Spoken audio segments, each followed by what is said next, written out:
Hello, and welcome to this lesson on web scraping.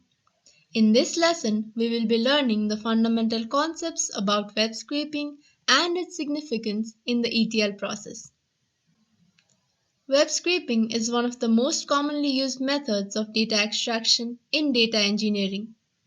It is a technique for harvesting small as well as large amounts of data from a target website or a web page.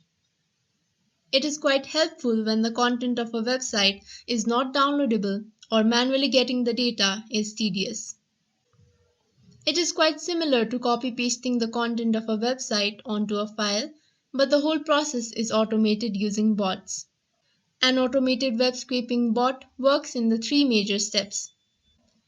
The first step involves the bot requesting the target website for its content.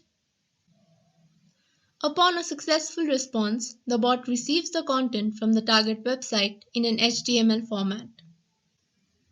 The bot then parses the HTML content and extracts the required data. There are various tools available to build such autonomous bots, among which Beautiful Soup, Selenium, and Scrapy are some of the most commonly used ones. In the next lesson, we will walk through a hands-on coding exercise to perform web scraping as a form of a data extraction method in Python. So get ready to start coding, and I'll see you in the next lesson.